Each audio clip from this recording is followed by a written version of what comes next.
El Programa de Desarrollo de las Ciencias Básicas, más conocido como PDCIBA, recibió días atrás una transferencia de 15 millones de pesos por parte del nuevo gobierno que permitirá cumplir con los compromisos salariales y las obligaciones estatales del organismo. En enero, su director había denunciado en el semanario Búsqueda que la institución atravesaba una crisis de liquidez. ¿Cómo recibieron esta decisión del gobierno de Yamandu Orsi a pocos días de asumir?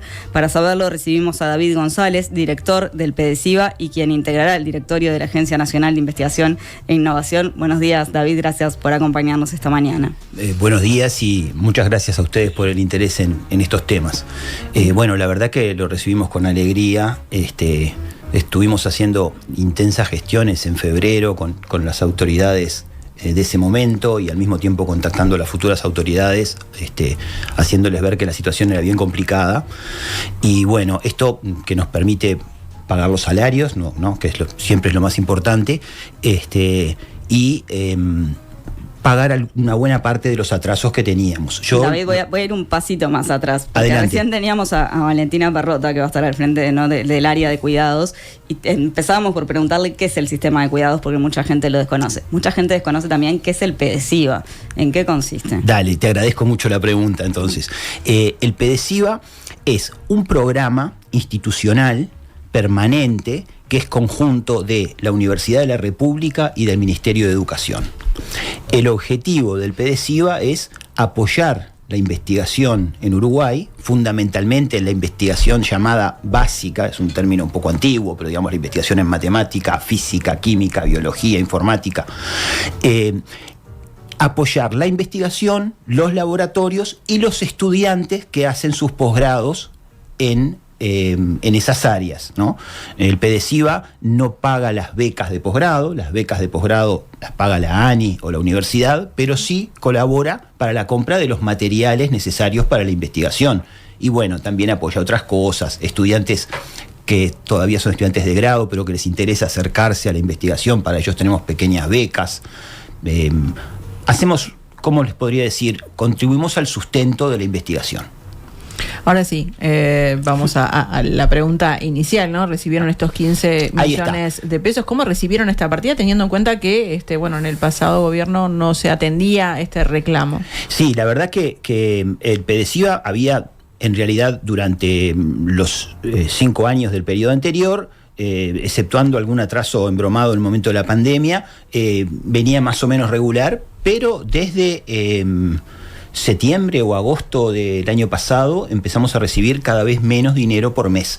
Y hay una programación de la cantidad de dinero que se va a recibir por mes. No es ni siempre lo mismo ni nada, pero eso se acuerda, todo eso. Empezamos a recibir cada vez menos. Entonces cada vez nos daba para pagar los sueldos, pero no podíamos comprar los materiales. Los investigadores y los estudiantes empezaron a adelantar dinero de su bolsillo para esperar el reembolso de PDCIBA. Y nosotros no nos llegaba el dinero para los reembolsos. Cada mes era una ordalía conseguir el dinero justo para los sueldos, el dinero justo para pagar el BPS, todo así. Hasta que llegamos a la situación de febrero, donde estábamos, febrero, vino marzo, vino carnaval, y inmediatamente después de carnaval, por suerte, el Ministerio de Economía habilitó esos 15 millones de pesos, con los cuales son pequeñas las oficinas de PDCIBA, pero también están los salarios de los becarios que les hablaba, de estudiantes de grado, los becarios de postdoc, y bueno, se pudo pagar todo eso. Y además empezamos a devolver o pagar cuotas atrasadas, ¿no? De volver a investigadores estudiantes, pagarle a proveedores nacionales que nos golpeaban la puerta diciendo dónde está la plata, ¿no? Si pensamos en lo que pasó en el periodo anterior, David, en la pandemia parecería que el gobierno tuvo un acercamiento para con la ciencia. El presidente de la República, de la calle Pou, fue muy elogioso con los científicos. Por ejemplo, hizo muchas veces referencia a Daniel Radi, a los distintos integrantes del GACH, y justamente integrantes del GACH han hablado sobre que la política y la ciencia no lograron consolidar su relación pese al acercamiento que hubo durante esa época. ¿Cómo fue el gobierno anterior con los distintos organismos, las distintas instituciones que se dedicaban a la ciencia, la tecnología y la innovación, teniendo en cuenta el antecedente con el PDCIBA? Bueno, sí, efectivamente, como vos decís, durante la pandemia creo que la sociedad uruguaya valoró mucho la labor y el conocimiento de personas, de investigadores vinculados a la biología y a la virología y a la química también. Saco un poquito la camiseta porque yo soy químico. Yo te diría que al pasar después los siguientes años, el 21, el 22, eso empieza a quedar un poquito para atrás, porque bueno, hay otras necesidades urgentes u otras prioridades, no quiero valorar. Pero sí, hubo una valoración muy positiva de la ciencia en ese momento, pero que no se tradujo en una inversión sostenida y en un mantenimiento del sistema. Uh-huh. La verdad es que la ciencia siempre ha adolecido de una escasa financiación, porque bueno, es algo caro, yo creo que es algo importante, algo necesario para la sociedad, pero es algo caro, y los gobiernos a veces, bueno, a la hora de definir dónde destinan los recursos, tienen diversas prioridades y tienen que elegir. Pensando en las 48 prioridades del nuevo gobierno, una de ellas, y bueno, que ya se anunció y ya tiene allí designado a Bruno Gili para estar al frente, fue la creación de esta secretaría con jerarquía política en la órbita de presidencia de Ciencia, Innovación y Tecnología. ¿Cómo viste esta resolución? Y bueno, está muy bueno, y está muy bueno la forma en la que se está haciendo, porque se está teniendo en cuenta todos los antecedentes que existen. En el último gobierno del Frente Amplio, en el año 2018, se había creado una Secretaría de Ciencia y Tecnología y una Secretaría de Innovación que se llamaba Transforma Uruguay, pero no, a esa altura ya no había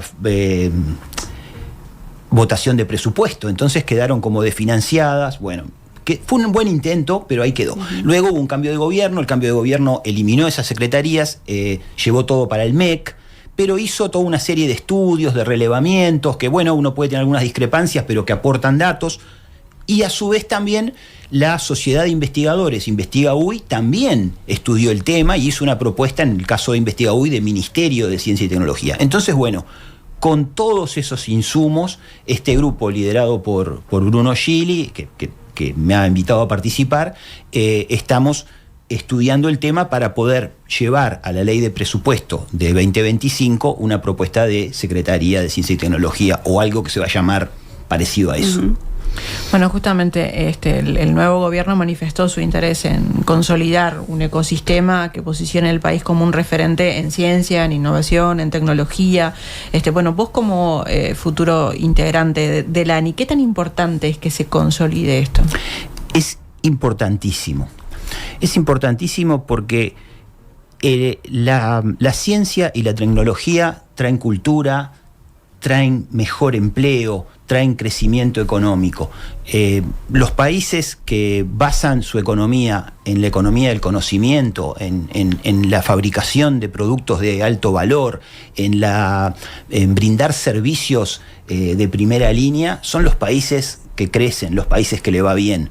Los países que producimos commodities únicamente, en general somos tomadores de precios, tenemos peores empleos, la economía crece más despacio, o crece de repente durante 5 años mucho y después inmediatamente se estanca. ¿Y cuáles son los planes para la Agencia Nacional de Investigación e Innovación para este periodo? Bueno, mirá, los planes son, la agencia tiene múltiples funciones, entonces tiene que asignar recursos a distintas áreas de la ciencia, desde áreas de la ciencia más vinculadas a la aplicación inmediata, ¿no? Tanto a nivel del sector público como a nivel del sector privado, para que tengamos empresas más innovadoras, empresas más tecnológicas. También tiene que apoyar la investigación más fundamental, porque es importante crear conocimiento para que después eso pueda ser trasladado a las aplicaciones. Y además, porque en la creación de conocimiento siempre se forman personas, y esas personas son las que luego van a crear esas nuevas empresas o trabajar en esas nuevas empresas. Entonces hay un importantísimo camino para hacer.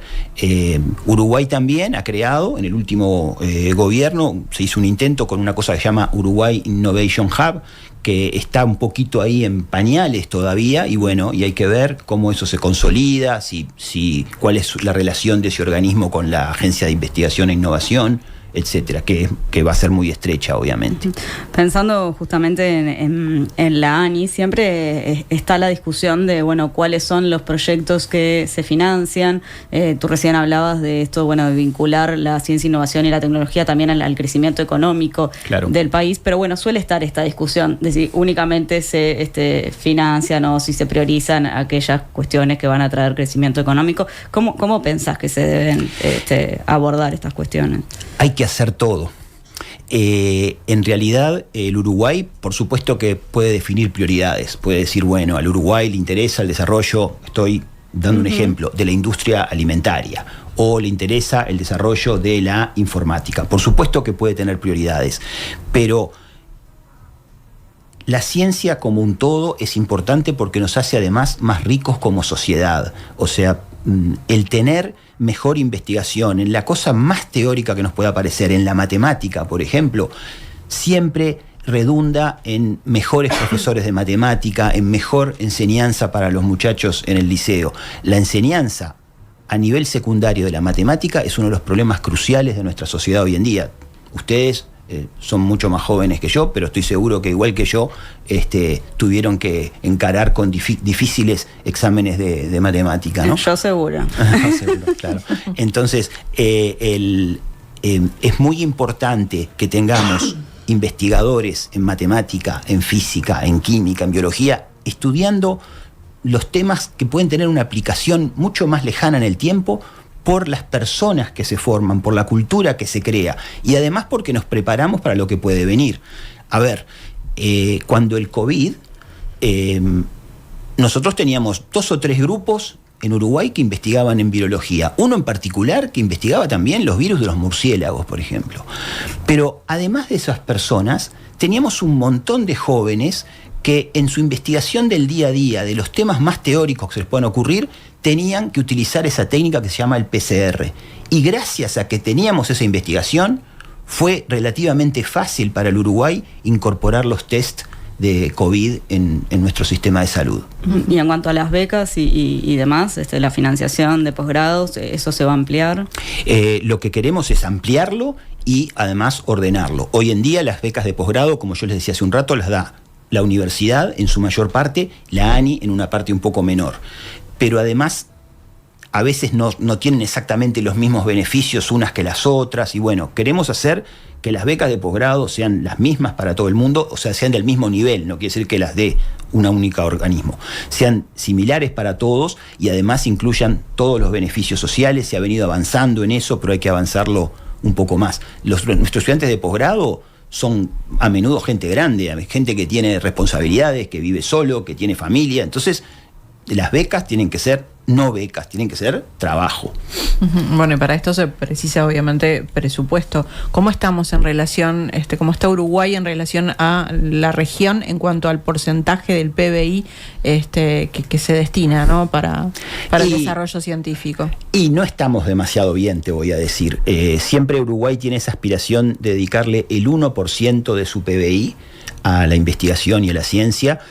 La verdad es que no hemos podido salir de ese 0,3-0,4. El PBI ha venido creciendo, entonces 0,3-0,4 es más dinero que antes, pero de cualquier manera deberíamos poder llegar a más. Brasil da un porcentaje bastante más grande que nosotros, Argentina más o menos similar, con las subidas y bajadas y devenires que tienen nuestro hermano mayor. Chile da bastante más. Después tenemos Colombia da más, después tenemos otros países que están tan mal como nosotros. Pero bueno, yo creo mucho en el crecimiento paulatino y en los planes a largo plazo. Lo que tenemos que pensar es decir, bueno, vamos a proponernos llegar a ese 1%, y para eso a lo mejor tenemos que aumentar 0,05 por año, lo que sea, pero ir llevando lentamente hacia donde queremos. Y cuando se habla de este aumento del PBI, en lo concreto, ¿en qué repercutiría? El aumento del PBI que a ver si te entendí bien la pregunta, ¿en qué repercutiría en la ciencia? No y bueno, en más becas, en más proyectos, en proyectos de más dinero, porque a veces un investigador en Uruguay se maneja con montos de dinero que son ínfimos comparados a los que hay en otros países, inclusive, por ejemplo, en Brasil.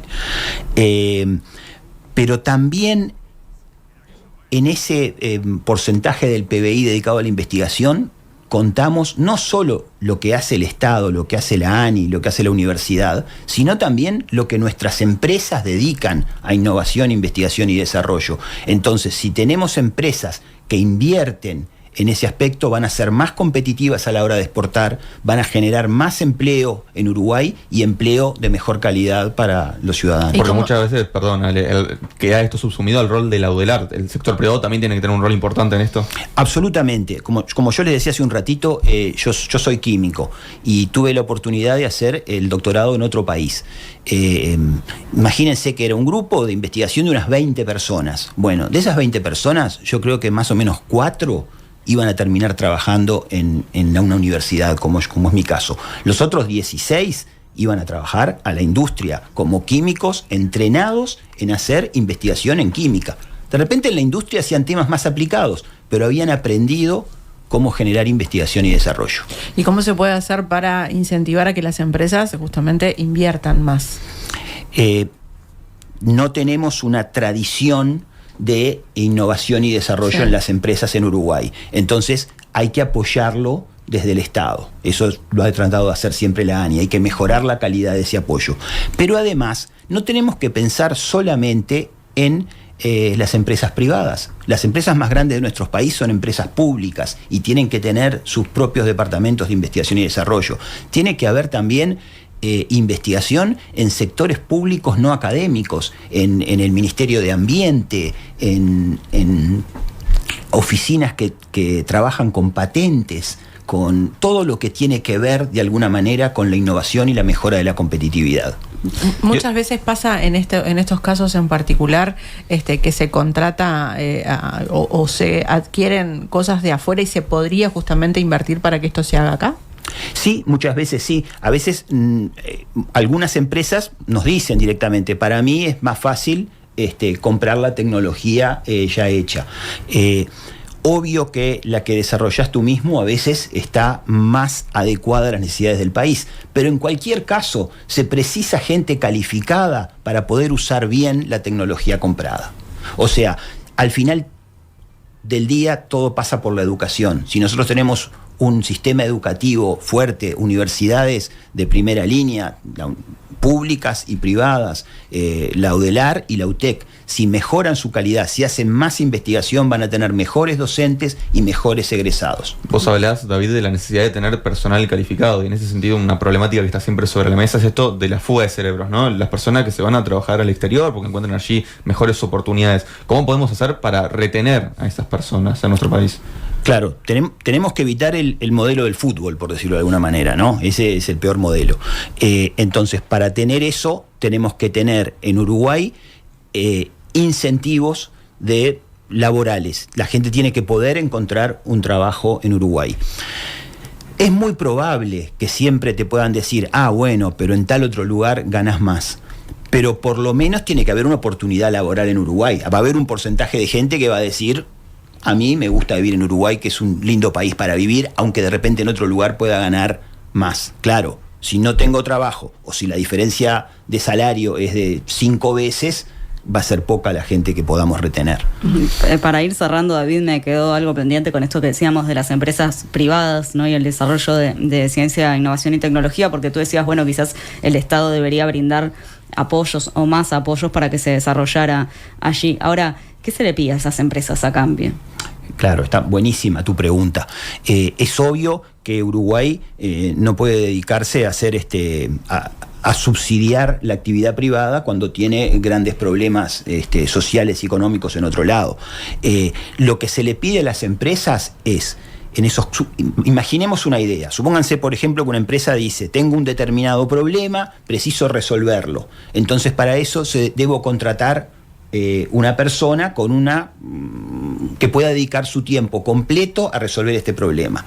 Entonces, de alguna manera eso se combina con hacer un estudio de posgrado. Entonces se le dice, bueno, el Estado puede pagar durante un año el sueldo de esa persona, pero la empresa luego, de alguna forma, se compromete a asumir el costo completo, ¿no? Lo mismo a la hora de contratar a una persona, como la misma por ahora, por ejemplo, de crear un laboratorio específico para darle mayor valor agregado a un producto que se fabrica. Ahora, como para poner un ejemplo y bajarlo un poco a tierra, ¿en qué tipo de casos puede suceder esto de que se necesite contratar a una persona? Bueno, imagínate que justo ahora mirábamos en las noticias que hubo otro derrame en UPM, sí, ¿no? Entonces, bueno, UPM es una empresa muy grande, no precisa apoyo del Estado de ninguna manera, pero puede haber otra empresa. Pero lo tiene, ¿no? Bueno, está exenta de algunos impuestos, es verdad, es verdad. Imaginemos una empresa más pequeña que hace la producción de un determinado producto químico, sí, al que quiere exportar. Entonces, de repente, para exportar eso, en otros mercados le dicen, no, usted no lo puede exportar porque el proceso que utiliza para fabricarlo es demasiado contaminante. Tiene que cambiar su proceso. Entonces, para cambiar un proceso se requiere trabajo duro y dedicado durante un tiempo importante. No le pueden pedir al ingeniero encargado de la producción que además esté dedicado a cambiar el proceso. Entonces se precisa otra persona, un departamento o un encargado de desarrollo para cambiar eso. En Uruguay, como somos pobres, como nuestras empresas son pequeñas, a menudo le piden al ingeniero encargado de la producción que también sea el que haga el control y que sea el que hace el desarrollo. Y eso así no funciona. David González, director de PDCIVA y quien estará integrando el directorio de la ANI. Muchísimas gracias por acompañarnos esta mañana. Muchísimas gracias a ustedes por tratar este tema. Gracias. Y por invitarme. Estás escuchando Nada que Perder en M24.